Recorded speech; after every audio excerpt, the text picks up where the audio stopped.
شنوندگان و بینندگان ارجمند رادیو تلویزیون ملی ایران، من از کاخ سعدآباد با شما صحبت می کنم. نمایندگان سندیکاها و اتحادیه‌های کارگری که در سومین کنگره بزرگ کارگران شرکت داشتند و همچنین نمایندگان کارگرانی که از استانها و شهرستانها به تهران آمدند، امروز توفیق حاصل می کنند که به دیدار شاهنشاه محبوب خود نائل شوند. از ساعتی پیش نمایندگان کارگران وطن پرست و شاه دوست کشورمان در ضلع غربی کاخ سعدآباد اجتماع کرده و به انتظار تشریف فرمایی شاهنشاه آریامهر هستند. در آیین با شکوه شرفیابی کارگران به پیشگاه شاهنشاه آریامهر، آقای معینی وزیر کار و امور اجتماعی، آقای هرمز غریب رئیس کل تشریفات شاهنشاهی، آقای آتابای معاون وزارت دربار افتخار حضور دارند. توجه فرمایید، همکنون شاهنشاه آریامهر به محوطه چمن کاخ سعدآباد تشریف فرما شدند و لحظاتی دیگر به جایگاه مخصوص که در ضلع غربی محوطه چمن کاخ سعدآباد قرار دارد تشریف فرما خواهند شد. امروز 14 نفر نمایندگان استان مازندران نیز که در زمان سلطنت اعلیحضرت رضا شاه کبیر در کارخانه نساجی شاهی کار می‌کردند و سنی از آنها گذشته، افتخار تقدیم لوحه سپاس کارگران کارخانه نساجی شاهی را به پیشگاه همایونی پیدا می‌کنند. توجه فرمایید، همکنون شاهنشاه آریامهر در حالی که آقای هویدا نخست وزیر، آقای علم وزیر دربار شاهنشاهی، تیمسار سپهبد هاشمی نژاد رئیس سرای نظامی و ژنرال آجودان، تیمسار سپهبد بدرعی فرمانده گارد شاهنشاهی در التزام هستند به محوطه چمن کاخ سعدآباد تشریف فرما شدند و از طرف 5000 نفر از نمایندگان کارگران احساسات بسیار پرشوری نسبت به رهبر عالی قدر کشورمان ابراز می شود. شاهنشاه آریامهر با تکان دادن دست و سر به احساسات گرم و پرشور کارگران پاسخ میگویند.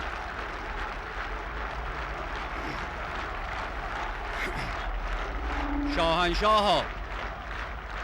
اکنون آقای امیرقاسم معینی وزیر کار و امور اجتماعی با کسب اجازه از پیشگاه شاهنشاه گزارشی معروض می‌دارد. شاهنشاه آریامهر برساند که برای نمایندگان کارگران، مسئولان سندیکاهای کارگری سراسر کشور و اعضای سومین کنگره کارگران ایران موجب نهایت مباهات و سرافرازی است که در روز کارگر سال 2535 شاهنشاهی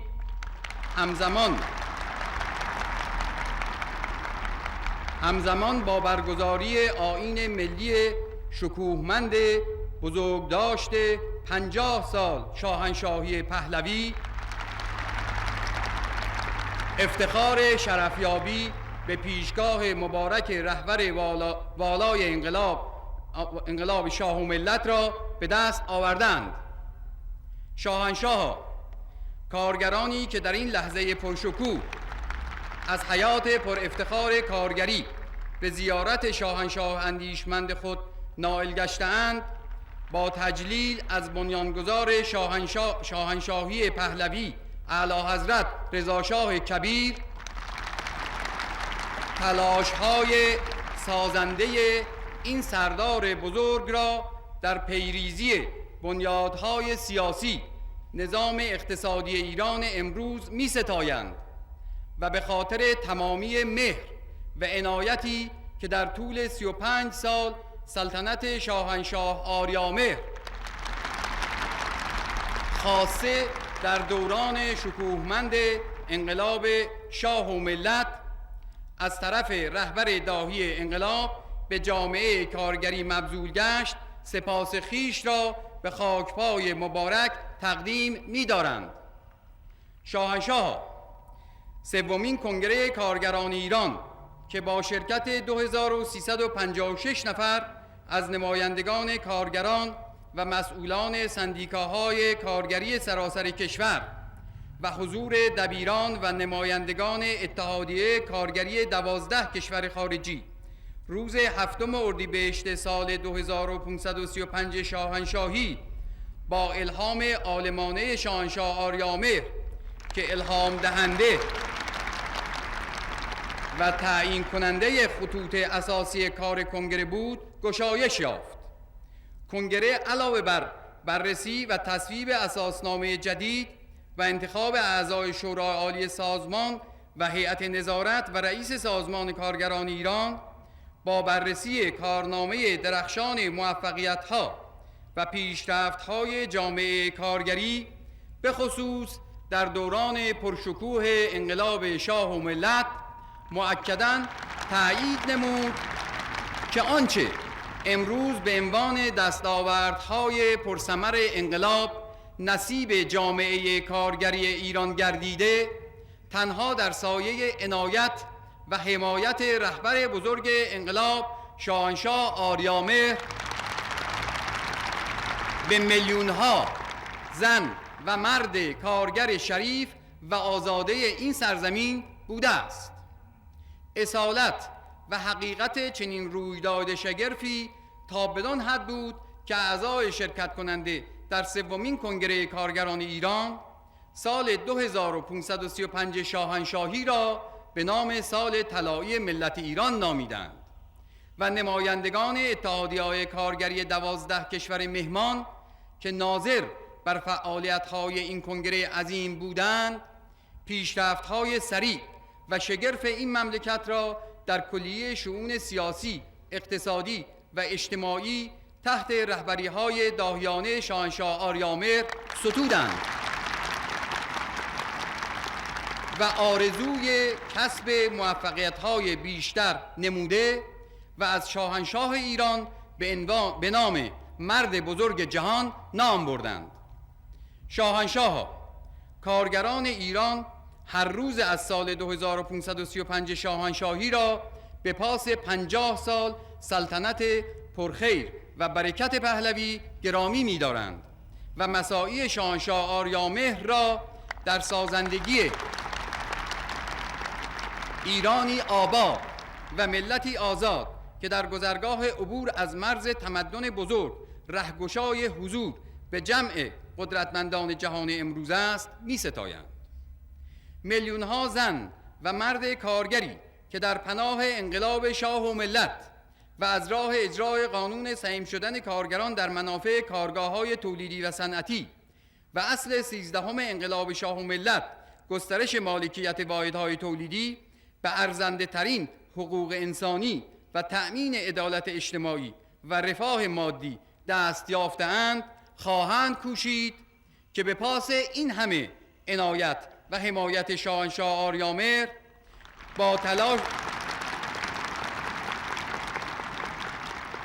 با کار و تلاشی افزونتر و کسب مهارت‌های برتر و افزایش هرچه بیشتر سطح تولید دین خیش را به خاکپای رهبر اندیشمند انقلاب به شایستگی ادا کنند. شاهنشاه چاکر، مباهی و مفتخر است به شرف عرض مبارک برساند که هدایت کارگران، به خصوص کارگران جوان که نمیتوانند گذشته تاریک روابط کار و کارگری و صنعت این مملکت را حتی در اندیشه خود مورد تحلیل قرار دهند، به مراکز اسناد و آمار 50 سال شاهنشاهی پهلوی و اشتیاقی که کارگران در مراجعه به این مراکز و مطالعه اسناد و آمار مستند از خود نشان داده‌اند، به خوبی روشنگر این حقیقت است که کارگران ایران در چه سطحی از تحولات فکری قرار گرفتند. به یقین دستیابی به چنین اسناد و مدارک گرانبهایی کارگر ایرانی را در مقام مقایسه و قضاوت جای می‌دهد تا با بررسی آنچه که در گذشته به نام صنعت و روابط کارگری حاکم بر سرنوشت پدران او بوده و آنچه که امروز به عنوان صنعت و پدیده‌های صنعتی و روابط کار و کارگری پیش روی اوست، وقوع چنین تحول شگرفی را گرامی داشته و این گنجینه نفیس را به عنوان سند حریت و شرافت خویش به نسل‌های آینده بسپارد. شاهنشاه، مسئولان سندیکاها و نمایندگان کارگران سراسر کشور که همکنون به افتخار زیارت رهبر والای خویش نائل شدند، به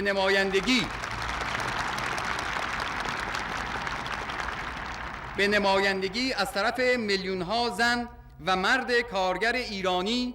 میثاق مقدسی را که با خدای خویش در جانبازی در راه حفظ و حراست نظام شاهنشاهی، احترام به قانون اساسی و پاسداری از انقلاب و شاه و ملت بسته‌اند تجدید می‌نمایند و از پیشگاه مبارک استدعا دارند تا با قبول لوحه سپاس که به خاکپای مبارک شاهنشاه آریامهر تقدیم می‌گردد، بر جشن روز کارگر سال 2535 شاهنشاهی ارج و منزلتی جاودانه نهند.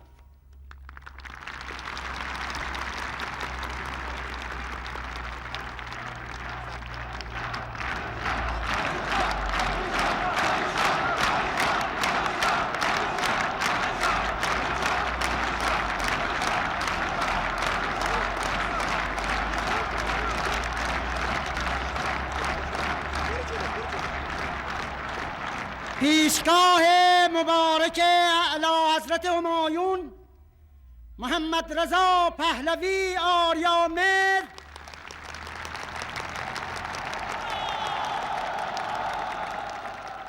شاهنشاه ایران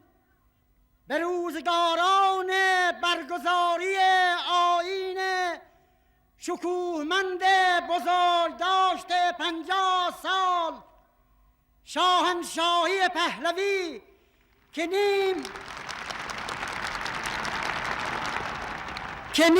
قرن سلطنت بر دلها بوده است، سپاس میلیون ها زن و مرد کارگر ایران زمین به خاک پای شهریاری باد که پرتو اندیشه های عالمانه و رهنمودهای داهیانش رفاه مادی و ارج معنوی برای کارگران این کهن سرزمین سرفراز ارمغان داشته است.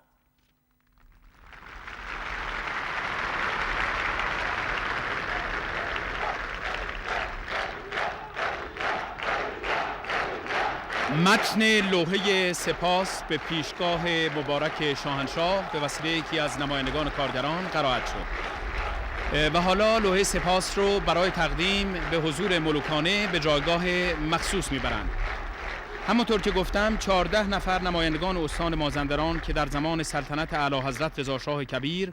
در کارخانه نساجی شاهی کار می‌کردند و سنی از آنها گذشته، افتخار تقدیم لوحه سپاس کارگران کارخانه نساجی شاهی را به پیشگاه همایونی پیدا می‌کنند. این لوحه از سوی همه کارگران وطن پرست کشورمان به پیشگاه شاهنشاه تقدیم می‌شود.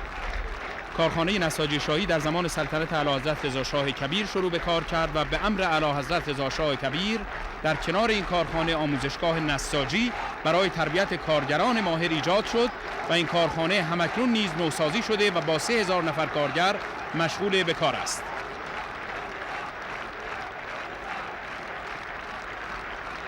در حالی که کارگران وطن پرست و شاه دوست شدیداً ابراز احساسات می‌کنند، نمایندگان کارگران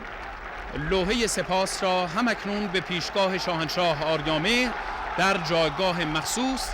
تقدیم می‌کنند.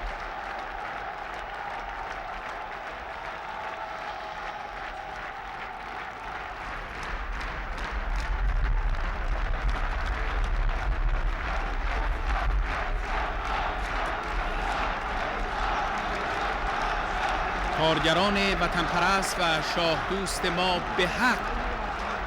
چنین احساسات پرشوری ابراز می دارند، زیرا در پرتو انقلاب شاه و ملت بود که کارگران شریف وطن ما افتخار پیدا کردند در اصل سهیم کردن کارگران در سود کارگاه ها شرکت کنند.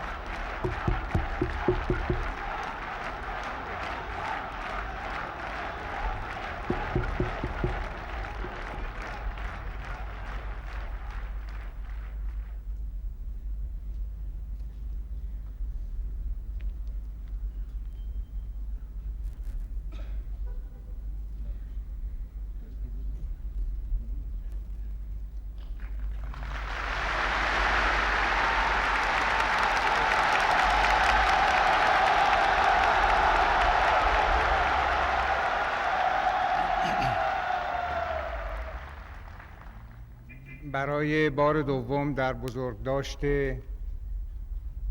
روز کارگر بین‌المللی شرکت می کنم و به یاد روز اول می اون خشونت ها و بی‌عدالتی هایی که موجود بود، در اون روز با برخورد شدیدی ورقی در روابط کارفرماها و کارگران گذشته پیش آمد که از اون روز به بعد همه کارگرهای جهان این روز را گرامی می‌دارند.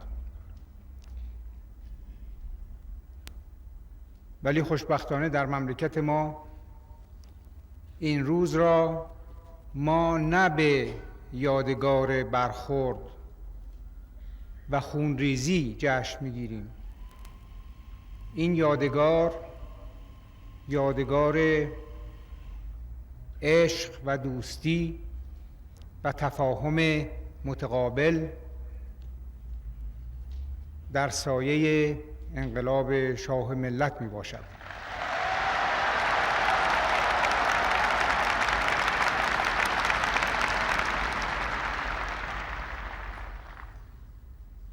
فلسفه انقلاب ما که امروز به 17 اصل رسیده است و از روز اول هم شما کارگرها در صف اول فکر و هدفهای انقلاب ایران قرار داشتید، مثلا با سهیم شدن تا 20% منافع کارگاه‌ها و بالاخره پارسال با اصل 13 در سهیم شدن در سهام کارخانجات با چنان سرعتی به مرحله عالی انسانی و تمدن در اصل احترام گذاشتن به زحمت کشان و کارگران رسیده اید که به نظر کاری که در جاهای دیگر 10 سال با زد و خورد و با اشکالات تا حدودی تأمین شده است، در مملکت شما با تفاهم در این مدت کوتاه از 1341 به این طرف به دست آورده اید و این افتخار است که باید باقی بماند، ولو اینکه الان شما سهامدار بشوید و در سود شریک بشوید، ولی حتما اسم کارگر که خودش اسم شریفی است و در چندین سال پیش این کلمه را من استعمال کردم که شرافت ذاتی دارد، این اسم را باید حفظ بکنیم برای اینکه در یک جامعه متمدنی اگر اساس چرخش کار بر محور زحمت کشیدن و کار کردن نباشد، اون جامعه مسلماً محکوم به فناست. یعنی حد اکثر درآمد هم اگر شما داشته باشید و در حد اکثر رفاه هم که باشید، ایرانی در هر سمتی مخصوصاً در قسمت تولیدی که شما کارگرها بزرگترین مسئله تولیدی هستید، باید کار یک نوع انگیزه فردی، یک نوع افتخار شخصی و ملی باشد که اون موقع اقتصاد مملکت، تولیدات مملکت به حدی خواهد رسید که قابل رقابت خواهد بود در بازارهای بین‌المللی. فکر بکنید که شاید تا 30 سال دیگر، مگر اینکه باز منابع جدیدی از نفت و مواد سوختنی پیدا بشود، ولی قاعدتاً حساب میکنیم که تا 30 سال دیگر ثروت‌های نفتی مملکت ما تقریباً تمام بشود. شاید مقداری برای مصارف داخلی بماند. در اون روز زندگی فعلی ملت ایران، سطح زندگی فعلی را چه شکل می شود نگاه داشت؟ با تولیدات صنعتی و با تولیدات کشاورزی. تولیدات صنعتی شما باید قابل رقابت با سایر ممالک پیشرفته جهان باشد. به الا محال است که بشود سطح زندگی فعلی را نگاه داشت. می‌بینیم ممالکی هستند در دنیا که حتی بدون ثروت‌های طبیعی مثل نفت و امثال آن، روی اصل کار و عشق به کار و مهارت در کار به سطح زندگی رسیدند که حقیقتاً قابل تحسین و قابل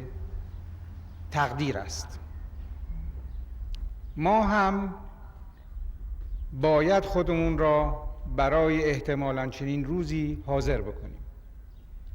یعنی هر روز در مهارت خودتون کوشا باشید. برای این کار مسابقه های گوناگونی گذاشتیم، مدارس متعددی ایجاد شده، باز هم بیشتر ایجاد خواهد شد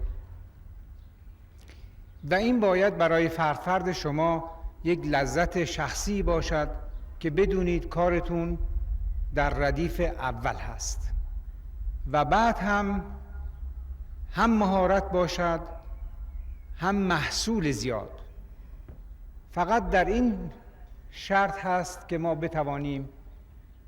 همینطور سطح زندگی خودمون را به خواست خدا روز به روز بالاتر ببریم. در مقابل حتماً باید مدیریت هم پا به پای مهارت شما بهتر بشود. در قسمت مدیریت هم باید ما توجه بکنیم و میکنیم و ادامه خواهیم داد. در قسمت‌های کارخانجات دولتی که تا 99% سهام آن 49% اول آن به کارگران و کارمندان همون کارخانه، ما بقیش به ملت ایران 1% نگه می‌داریم فقط به خاطر مدیریت. دولت دستور دارد که در مدیریت این نوع کارخانجات از هیچ فکر و اندیشه و مطالعه‌ای فروگذار نکند که به حد اعلای مدیریت برسد. حتی فکر میکنم اگر میان شما کسانی باشند که در کارخانه خودشون عیبی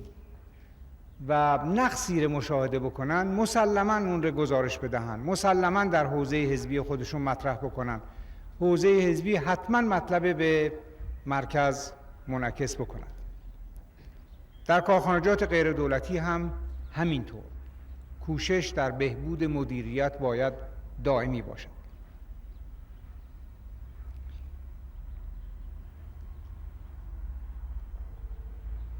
در این بین مطلبی که باقی میماند و باید ما برای آسایش بیشتر شما به آن فکر بکنیم، قسمت تولید بیشتر و درآمد بیشتر با شما،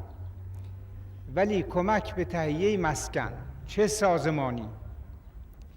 و چه شخصی برای دوره‌های بازنشستگی شما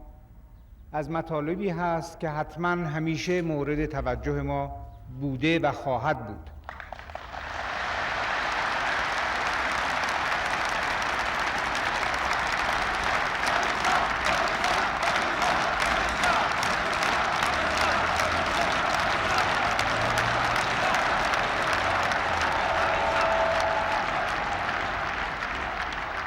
اگر تا به حال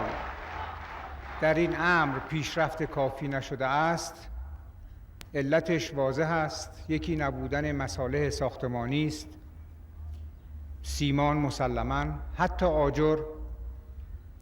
دوم نبودن کارخانجات خانه سازی، چون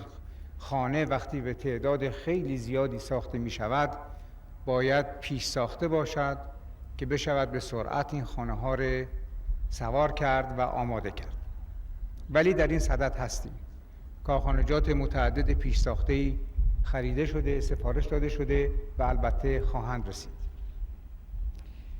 یه مطلب دیگه که جالب هست و همونطور که گفتم حرف حسابی را همیشه باید گوش داد، شنیدم که در این کنگره بعضی‌ها مطلبی را عنوان کردند که شاید دولت در اخذ مالیات از تعاونی‌های کارگران باید تجدید نظر بکنن و فکر میکنم حرف صحیحی است.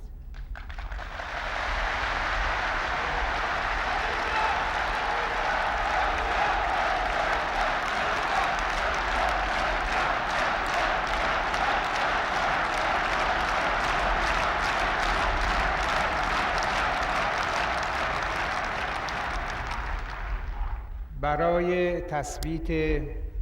هزینه زندگی مگر تورمی که یا از خارج به ما تحمیل می شود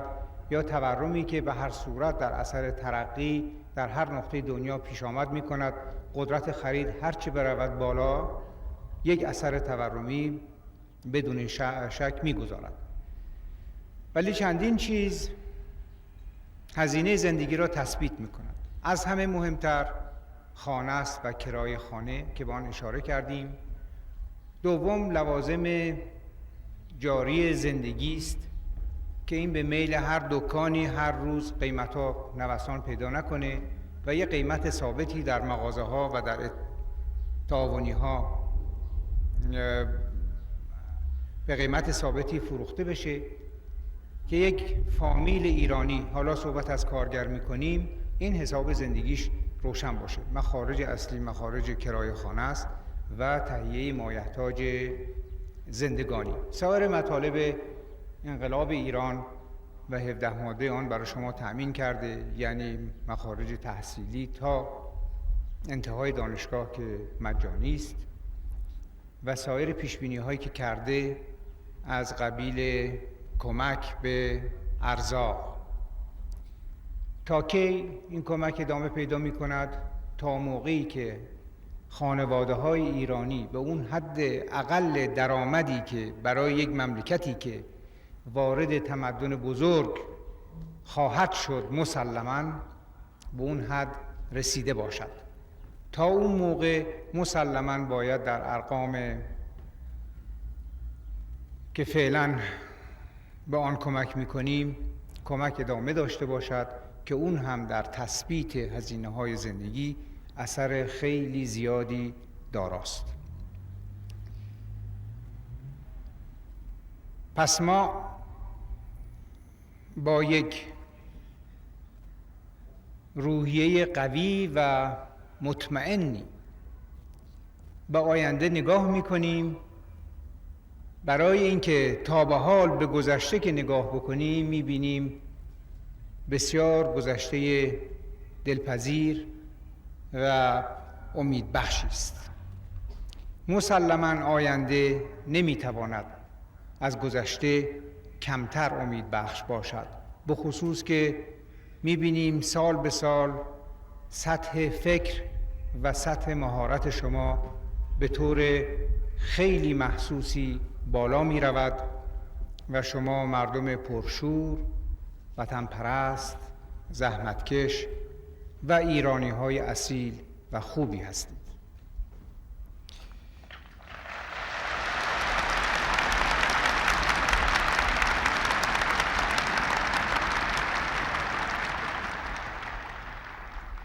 به خواست خداوند متعال سالهای آینده، چه سالهای عادی چه سالهایی که کنگره خواهید داشت، هر دفعه در چنین جشنی بتوانید به همدیگر تبریک بگویید که در مملکتی زندگی می‌کنید که هم شما قدر آن می‌دانید و هم آن مملکت قدر شما را.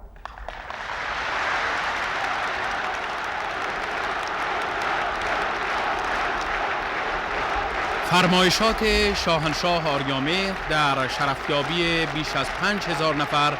از نمایندگان کارگران زن و مرد کشورمان در کاخ سعدآباد به پایان رسید. شاهنشاه آریامهر در حالی که به ابراز احساسات پرشور کارگران وطن پرست و شاه دوست پاسخ میگویند، محبته چمن کاخ سعدآباد را ترک می‌فرمایند.